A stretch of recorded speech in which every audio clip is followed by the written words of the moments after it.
Sí, no, yo quería preguntar primero, ¿por qué te pusiste a escribir teatro? Guau, esto es una historia que se explica por Navidades cada año en mi casa. Sacan el nuevo single de Lady Gaga y llega a España doblado por Marta Sánchez. No tiene ningún sentido. Buenísimo. No tiene ningún sentido. En el 27 creo que es el cantor Sí, de sí, jazz, ¿no? vale. Ya, sí. Pues en el 39, con la victoria de Franco, se impone un decreto de doblaje obligatorio para toda película extranjera. Objetivo, ¿Qué me dices? Hombre, yo tengo Pulp Fiction Bueno. en 4/3 Sí, te lo voy a con comprar. subtítulos amarillos. No, ahora lo recuerdo. Mi primera película en inglés sin subtítulos fue... Bienvenido y bienvenida a La Careta.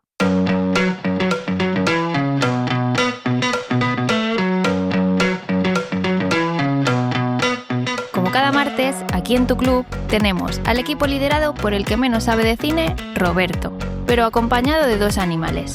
Fernando, nuestro guionista de cabecera, quien cada semana nos desentrañará algún misterio del mundo del guión, y Ricardo, lo más parecido a un crítico de cine que tenemos.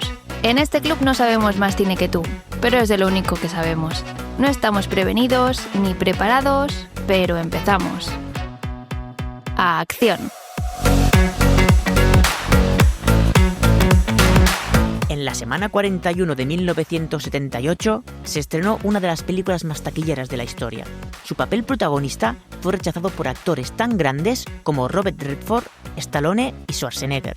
El actor finalmente elegido fue un veinteañero casi desconocido hasta la fecha, un gentleman de 1,93 m a quien, al salir del papel, el taxista le confesó: «Se supone que no debo decirte esto, pero tienes el papel». ¿Es un pájaro? ¿Es un avión? No, es Christopher Reeve. Nadie ha superado el Superman de Reeve, pero, ante todo, nadie ha superado su Clark Kent, ese armario empotrado, bonachón y patoso que bien podría haber salido de un guión de Billy Wilder. 2 años después del estreno de Superman, en 1980, mientras Reeve filmaba Somewhere in Time, el teatro local proyectó Superman. Cuando el sonido falló durante la función, Reeve se levantó entre el público y recitó todas las líneas de memoria. Y es que ni volar, ni sacar rayos láser por los ojos, ni soplar huracanes por la boca. El mayor superpoder de Reeve era el carisma. Y el director de casting de la película, Lynn Stalmaster, estaba tan fascinado por Reeve que colocó su ficha en lo alto de la pila de candidatos hasta 3 veces. Pero los productores hasta 3 veces lo descartaron. Decían que Reeve no tenía el perfil de una estrella. Tenían razón, no era una estrella, pero terminó volando entre ellas y no solo en la pantalla grande. Os habla Roberto, empezamos. La visita al guionista de cabecera, aquí, en La Careta.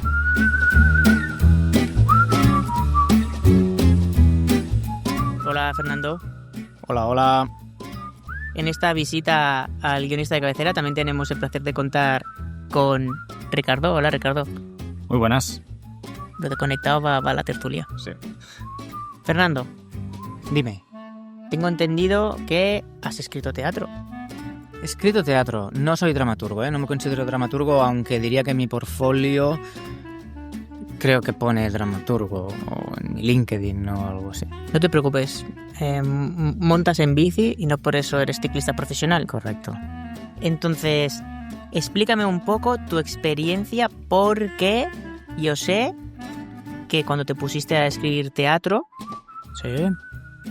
venías del mundo de las telenovelas, era lo más próximo No, que tenías. Sí, bueno, vale, sí. Digamos A que grandes sí. rasgos. O sea, a grandes rasgos, sí. Y al principio creo que te diste como un golpe contra la pared, un portazo, Ricardo. Sí, no, yo quería preguntar primero, ¿por qué te pusiste a escribir teatro? Guau, esto es una historia que se explica por Navidades cada año en mi casa. Porque empezamos, spoiler, hagamos como los teasers de hoy en día, ¿no? Los trailers, que empezamos con la escena de acción y luego rebobinamos y empezamos a explicar la historia linealmente. Que es que la obra de teatro de la que hablas, entiendo, que es la única que he estrenado, es la única que he escrito de momento. Escrito no, pero he estrenado sí. Funcionó muy bien. ¿De acuerdo? Es el sueño dorado de alguien que el teatro normalmente... Sí que hay gente muy afincada en el mundo del teatro, son dramaturgos de verdad y se ganan la vida estrenando obras de teatro. Y estrenando una obra de teatro por aquí, por allí, por allá, pues pueden vivir de la dramaturgia. Yo escribí uno de esos éxitos que, siendo la primera obra de teatro, es un sueño dorado. de que funcione. Y encima funcionó muy bien. Eso no suele pasar. ¿Puedes contestar la pregunta de Sí, Ricardo? correcto. Entonces, no, pero que la historia terminó muy bien, ¿no? Pero entonces, vayamos a los inicios. Yo escribía, aunque venía de la telenovela, yo no me sentía telenovelista, ¿no? No me sentía un guionista de telenovela, sino que es lo único que había para escribir en ese momento en España, porque no había plataformas. Pero mi pulso interior, lo que yo había escrito o escribía que no se colocaba, eran otras cosas más como las que consumía, más tipo de dramaturgia americana, ¿no? No digo dramaturgia americana en cuanto al teatro, sino a la manera de hacer de las películas y series americanas. Entonces, aquí no había cabida. Hoy en día sí con las plataformas. Entonces, podéis interpelarme, ¿eh? Porque si no, No, estoy si yo lo que quiero es que contestes a la pregunta de Ricardo. Por eso, vale, ahí, empujadme. La cuestión es, entonces yo estoy haciendo telenovelas, es igual, soy un guionista, que conozco los mecanismos y tengo la intuición dramática de tele y cine, sobre todo de tele. Y digo, ¿qué sucedió? Había un desierto de esos de trabajo, de seguro que en 3 meses no sale nada de trabajo por las dinámicas que había laborales en esa época. Digo, aquí viene un desierto de unos meses como mínimo. Y mi mujer me dijo, oye, esa idea que tienes, que no te atreves porque tú no te crees dramaturgo y tal y cual, ¿por qué no vas y la escribes? No, que yo no soy dramaturgo. Me puse a escribirla. ¿Cómo la escribí la primera vez? Que es cuando me metí la hostia. La hostia quiere decir que la escribo y no funciona. La lee gente del mundo y dice, esto no va a ningún lado. Y la premisa era muy clara y potente y fue la misma que luego sí que funcionó, pero la obra no funcionó la primera vez. ¿Por qué? Yo intenté ponerme el traje de dramaturgo, quizá he leído más obras de teatro que no las que he ido a ver, ¿de acuerdo? Porque yo como espectador, como mucha gente, yo tengo que entrar en la obra de teatro y fluir, no puedo despistarme en que cambian un decorado o que veo que todo es de mentira, ¿no? Tienen que captar de alguna manera como para que yo fluir de que eso está pasando de verdad, como sucede en una película. Es una cosa mía que le pasa a mucha gente, ¿no? No digo el problema sea el teatro, soy yo, que no me han educado en el teatro.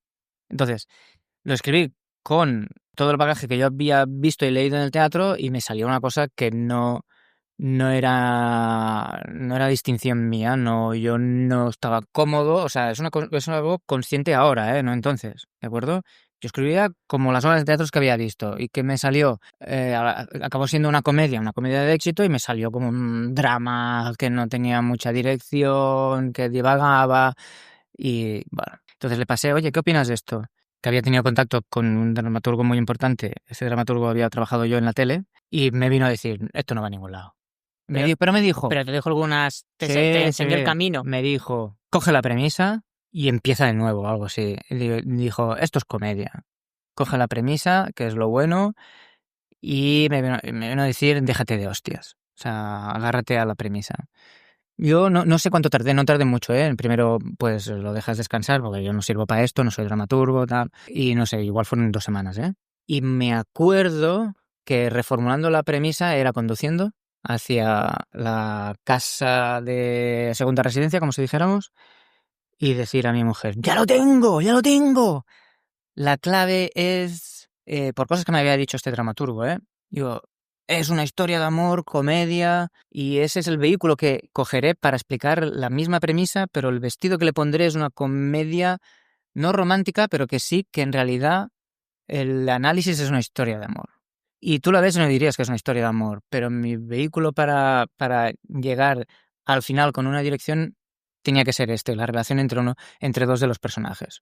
Reduje mucho, como de 7 personajes en la primera versión a 4, y con una premisa que parecía que se podía agotar a los 10 minutos, escribí una obra de teatro de unos 80 minutos, donde la pelota no cae en ningún momento y la clave del éxito fue que la trama avanza. El secreto es muy sencillo, es que hice lo que yo sé hacer, que es escribir una obra de teatro de cabo a rabo en tiempo real. ¿Por qué? Porque era una escena como si fuera de una película donde la tensión se tenía que mantener constantemente y no entraba en mecanismos teatreros intrínsecos del teatro, que están muy bien para otras obras, pero que a mí no me encajaba, pues...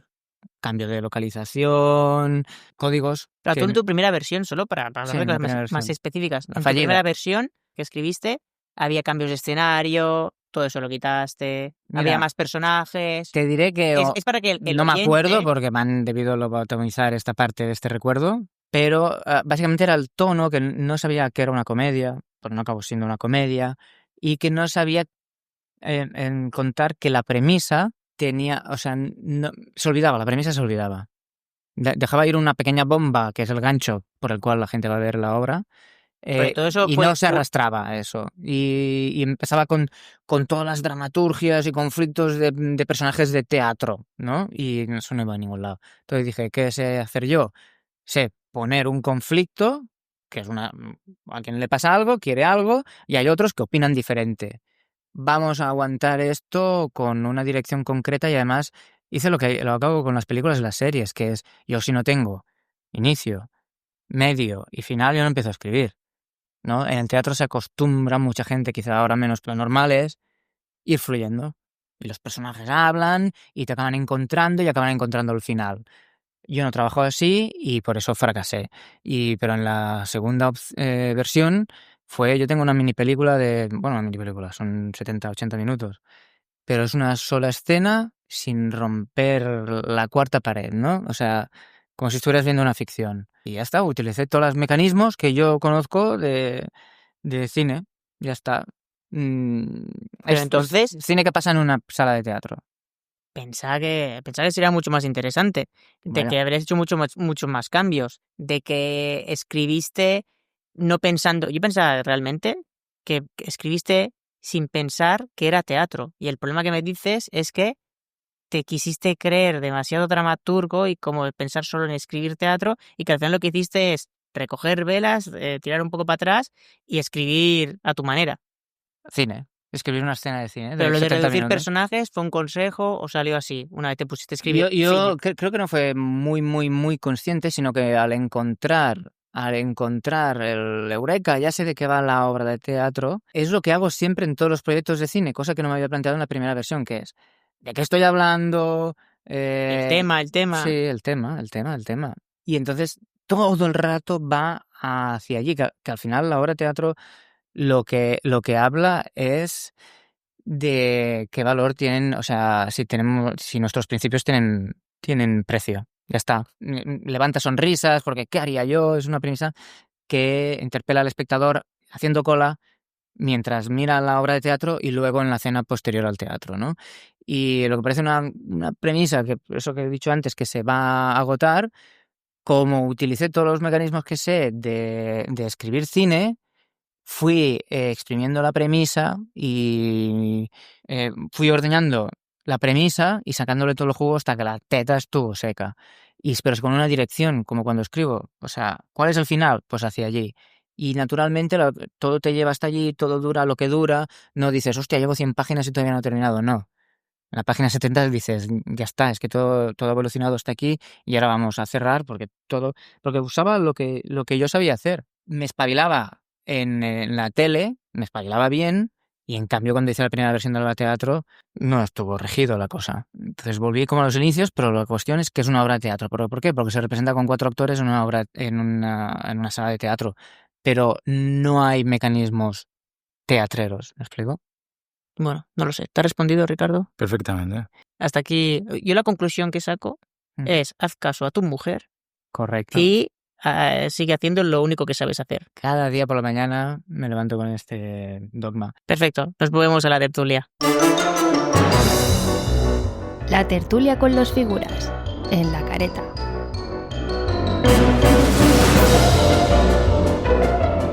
Bienvenidos a la tertulia. Hola, Fernando. Hola, hola. Hola, Ricardo. ¿Estás conectado? Conectadísimo.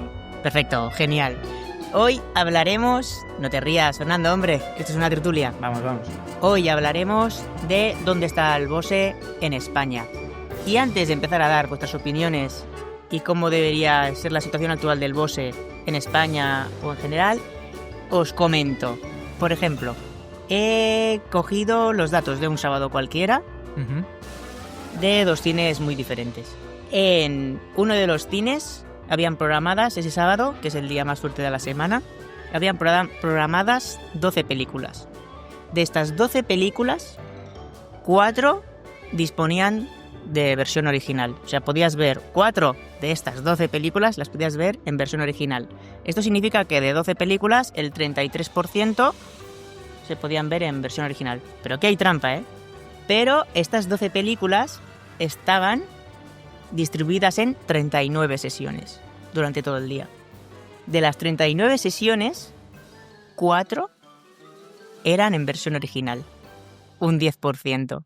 ¿Esto qué significa? Vaya. Que solo había una sesión en versión original por película. Porque de 12 películas, 4 disponen de versión original. De 39 sesiones, solo hay 4 sesiones en versión original. La de madrugada, además, ¿o qué? Y ahora te digo, ninguna de estas sesiones en versión original empezaba antes de las 9. Bomba. En el otro cine, 20 películas programadas para el mismo sábado. De estas 20 películas, otra vez, 4 disponían de versión original. Aquí bajamos a un porcentaje del 20%. Volvemos a la trampa.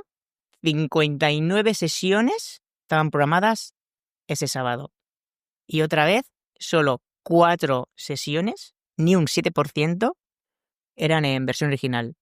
Se repite el mismo patrón, solo un pase para cada película de las mencionadas que tenían disponible de verla en versión original, pero solo era un pase. No podías elegir primer o segundo o tercer pase. Y excepto una sesión que era de contenido alternativo, ninguna empezaba antes de las 9.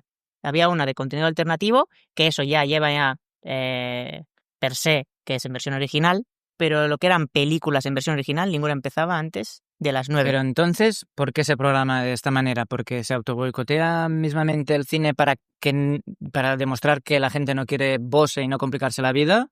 Porque si tú no mimas las sesiones en Bose, está claro que nadie va a ir. Entonces, si nadie va a ir, no sale a cuenta. Si no sale a cuenta, ya no hay debate, solo en español. Yo creo que aquí hay una dualidad, que es que el cine en Bose sí que va un poco al alza, pero los cines no acaban de apostar por él. ¿Por qué? Porque sí que es verdad que hay un nicho de gente que le gusta las películas en Bose, pero no creen que sea el suficiente como para meter más sesiones. Porque sí que es verdad que ahora, pues a lo mejor solo hay 4 sesiones al día en un cine X, pero antes había solo cines en Bose. Es decir, si querías ver una película en Bose tenías que irte a no sé dónde a ver la película en una sala que la hacían. Bueno, en Barcelona, que es el caso que nos ocupa, hay un cine completamente en Bose, que es el cine Balmes. Antes había el Yelmo, que chapó, ¿no? El Icaria, ¿no? El Icaria. Chapó. Sí. Chapó. Pero en Cine Balmes está todo en original. Y yo que suelo ir, está bastante concurrido, pero por extranjeros. Familia extranjera con pasta, que está aquí en Barcelona. Y yo tengo aquí más datos que ofrecer. Me gustaría refrescar el número exacto de espectadores al año que tiene el Balmes. Pero como reviso mucho el mercado, me suena recordar bastante fielmente que ronda como unos 300.000 espectadores al año. Eso para un cine es poco. O sea, hay cines que rondan más de los 400.000, más de los 600.000. Entonces, si 300.000 espectadores, el único cine en Bose de España, o sea, capta un volumen de 300.000 espectadores al año en Barcelona, creo que tampoco hay demanda. Y otro comentario es, yo he visto cines de la misma compañía donde yo trabajo, ponerlo solo en Bose entero el cine, en una ciudad que se pensaban, que era de los alrededores de Barcelona, que se pensaban que por el público oculto que habría podían salvarlo y rescatarlo así, y el cine acabó cerrando. Obviamente, aquí hay una trampa que es, se lo pones a un cine para intentar rescatarlo. Es un cine que ya iba mal, pero sí que es verdad que pones una oferta única. ¿Quieres todo el contenido en Bose? A ver si atrapas de la competencia o algo que siempre vayan ahí. Y los datos no mejoraron. Y podríamos hablar de... No me he apuntado los datos y los podría haber cogido. Pero, Ricardo, tú que estás conmigo en el mundo de los cines, una sesión en versión original, ¿cuánta gente atrae? Y la misma doblada, ¿cuánta gente atrae? No, hombre, no hay color. No hay color. Es que no hay color. Pero un momento. Primero una fe de ratas, que seguramente hay más cines que hacen Bose en Barcelona, como el Cinema Girona y tal, pero es pecata minuta dentro de lo que es la taquilla del cine en Barcelona. Y luego, ¿por qué no hay color entre un Bose y una doblada hoy en día? ¿Qué ofrecen los cines? Si esto ya lo hemos hablado en otras tertulias. Cine, Marvel, superhéroes, hasta yo iría en versión doblada, porque ¿qué más da? Si el Bose tiene que ser para cine en mayúsculas. ¿Me explico? Si no, el público que quiere ir a ver Bose está falto de pelis que quiere ir a ver. Por lo tanto, no va porque no hay cine. No me malinterpretéis, digno de Bose. ¿Me explico? Pero el que le gusta el cine Bose lo ve todo en Bose. Es decir, yo, por ejemplo, lo veo todo en versión original. Sí. En tu casa. Pero no va de que en tu sea... casa, con tu comodidad. No va de que el contenido sea digno de Bose. Es una forma de ver el cine. Lo voy a ver, sea bueno, malo, sea producto chino, lo voy a ver en Bose, en versión original y subtitulado en el idioma que cada uno quiera. Y yo lo siento, no estoy de acuerdo en que es la falta de oferta que hace que no haya demanda. Es que cuando se ha puesto oferta en sesiones matinales, en sesión de las 4, de las 6 de la tarde, de las 8, la empresa, ¿tú no crees, Ricardo, que sería la primera que pondría más oferta si sabe que está la gente No, interesada? indudablemente. Si las salas se llenaran en cada sesión, tendríamos cine Bose en todo el cine, ¿no? A Sí, ver, por el favor, más vosotros que friki. estáis en el mundo del cine, decidme la taquilla así de las 5 películas que tengáis en los cines actualmente. Actualmente, esto lo estamos grabando a mediados de agosto, tenemos... Mira, es que ahora te contestamos, pero uno de los pases en versión original que seguimos manteniendo es una película que se ha estrenado hace bastante y es Fórmula 1 del Brad Pitt. Sí, correcto. Se salen estas marcianadas, una película que es testosterona, coches, acelerador y una historia de amor puesta en calzador. La empresa mantiene una sesión en versión original porque hay una demanda que le compensa a la empresa meterlo en un cine de bastantes salas. Una versión Es que original. antes has hablado de lo de cine Balmes y tal, de los espectadores al año, pero claro, yo creo que también aquí se ha diversificado, porque ahora puedes ir a muchos cines a ver Bose que antes no podías ir. Entonces, si tú tuvieras un cine en Barcelona, pues a lo mejor ese cine tendría muchos más espectadores, porque toda la gente que se va a los demás cines a ver la versión original puede ir a un cine que está más cerca de su casa. Pero a las 9 de la noche. Pero que esto A ver es- una peli de es- 2 horas y media como la Fórmula 1 No, lo siento, pero Yo no voy. esto ha sido un ejemplo. Esto ha sido un ejemplo de un sábado. Sí que es verdad que es un mes malo, no hay estrenos. Cuando hay estrenos, a la primera sesión, segunda y tercera, el primer fin de semana, seguro que te encuentras Bose de la película más o menos De principal acuerdo, o más pero importante. el público tiene que ir al cine, al multicine, ¿de acuerdo? Porque la gente va a los multicines. Estrenan Mufasa, El Rey León, Marvels. En serio, no me rasgaría las vestiduras para luchar para una sala en Bose, como cine. Yo no la pondría, porque la gente que va a ir a ver estas pelis no demanda Bose, porque no se estrena cine para espectadores con el perfil que ya de cuna consumen Bose, porque ¿de qué se trata? Sino, ¿cuál es el debate? ¿De que tenemos que estrenar Bose para educar a la gente? Lucha perdida, o sea, entregamos las armas, no hay nada que hacer. Bueno, podemos estar de acuerdo. De hecho, una de las conclusiones de sacando este tema es que quizás, uno, que no hay más Bose, la empresa lo que quiere es hacer dinero. Si fuera Bose, pondría Bose. Y no lo pone porque no hace dinero y lo que quiere hacer es dinero. El cine y todo lo vinculado al cine. Pero la exhibidora, cuando haga más dinero poniendo Bose, pondrá Bose. Ergo, el problema es, pero no del perfil de... O sea, que el nicho no da dinero. Y el nicho es el que quiere ver el Bose. Entonces, esto lleva, ¿qué hay que hacer para que se pueda ver Bose? ¿Vosotros tenéis alguna idea de qué hay que cambiar en España para que la gente se interese más por el Bose? ¿Cómo explicas a alguien que es mejor la actuación, que las voces que escuchan Yo siempre pongo no el es mismo la que ejemplo, toca? que es, imagínate, yo siempre digo, imagínate que han estrenado, sacan el nuevo single de Lady Gaga y llega a España doblado por Marta Sánchez. No tiene ningún sentido. Buenísimo. No tiene ningún sentido. ¿Verdad que no? Pues el trabajo de los actores es incluso más allá, se disfruta mucho más allá porque hay muchos más perfiles que en alguien cantando. Alguien cantando puedes encontrar a alguien que clave lo mismo en otro idioma. Actuar, por muy buen dobladora que sea, no la clavará. Y es demencial, incluso las voces de actores que cuando las has escuchado en versión original por primera vez se te caen los cojones al suelo porque Bruce Willis y el americano y el de aquí, uno es nasal y el otro es tirando a Darth Vader. Entonces es esta la comparativa, es por qué consumes algo que una de las partes más importantes es la actuación, la voz, y damos por supuesto de que se puede ver en doblado. Ostras, pero aquí ya esto es cultural, ¿eh? Es decir, ya es de hace décadas y décadas y décadas atrás. Es decir, aquí en España no se veía cine en Bose, todo es Podemos buscar doblado. por qué se dobla aquí en España. Hay una leyenda en el que yo no sé ChatGPT. si es cierta, pero alguna base tiene que tener, que es por la dictadura. A ver, pero ¿y qué, Yo qué creo que los qué países saca la dictatoriales, dictadura? ¿De que habría que los hablar en países español? dictatoriales, en lugar, mira, los países del este, uno, no sé si por infraestructura, dinero o lo que fuera, estrenaban Los Simpsons. Yo tenía un amigo que venía de Bosnia como refugiado aquí en los 90, en el 93, vino y sabía hablar inglés simplemente porque Los Simpsons eran en inglés en Bosnia. ¿Por qué? ¿No hay dobladores en Bosnia? No tengo ni idea. Pero yo creo que tiene algo que ver con sistemas dictatoriales que apuestan por la lengua. Y si no, cortas este trozo y ya está. Pero, por ejemplo, en China, ¿tú crees que lo ven doblado ¿Y, al y en chino? Francia? ¿No? ¿En Francia no doblan en- también? Porque en China es una dictadura yo puedo explicar encubierta. una anécdota que es Contratiempo, que es de Uriol Paulo. Es la peli más bajada en China ever.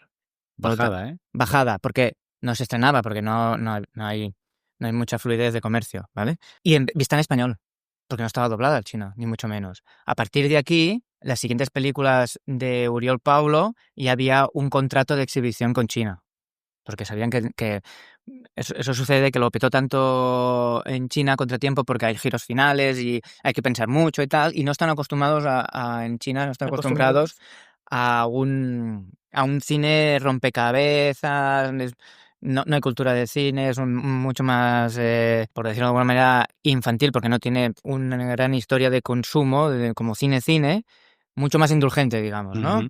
Y entonces, al ver una peli donde te rompe un poco el coco y tienes que estar como haciendo flexiones mentales todo el rato, bueno, les petó la cabeza. Y a partir de ahí salieron miles de copias baratas chinas de este tipo de cine como Contratiempo. Pero, volviendo al tema que nos ocupa del Bose, se vio en Bose, en China, bajada, Contratiempo, ¿de acuerdo? Y lo que no sé es si las siguientes, que tenían el pacto de exhibición, se vieron ya dobladas al chino.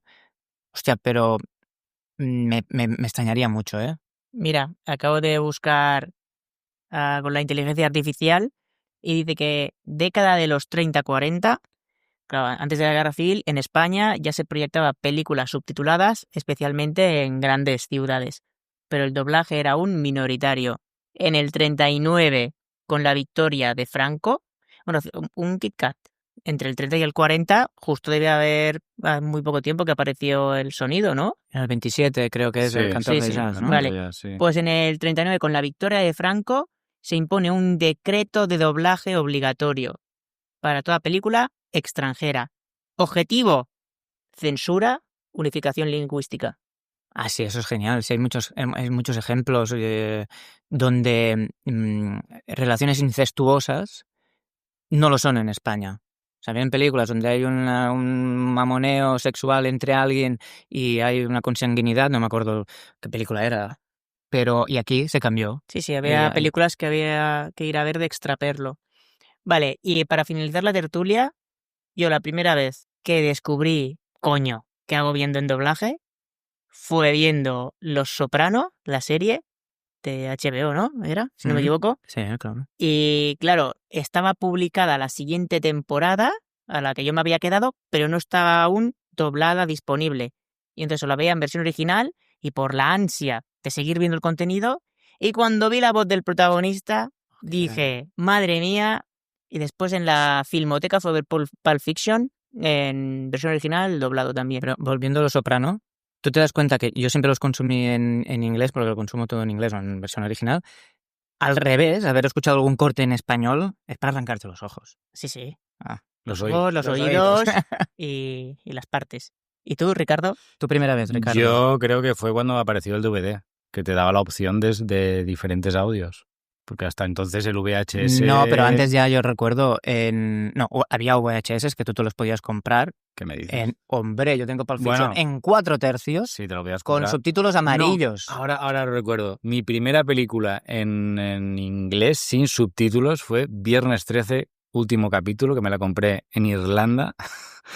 Y claro, te la comprabas y no había... Y esta fue mi primera película en inglés. Pero había, yo me acuerdo versión que en original, TV2, vamos. en Televisión Española la 2, Sí. había ciclos de versión original como los martes por la noche, y había el ciclo de Woody Allen, donde te lo trabas todo en original, o el ciclo... Así le ha ido a la Televisión Española 2, así le ha ido. Bueno, y mi primera vez no me acuerdo. No me acuerdo, un Bueno, Woody Allen en TV2. Tú eres el friki, tú naciste... No, Con la versión original Ricardo, en el culo. Ricardo y yo estamos a la par aquí. Bueno, pues hasta aquí la tertulia de hoy.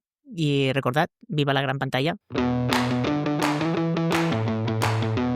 Y hasta aquí el capítulo de hoy. Si eres de los que no estás suscrito en la newsletter semanal, visita nuestra página web clublacareta.com. La tienes en los comentarios. Gracias por llegar hasta el final de este capítulo.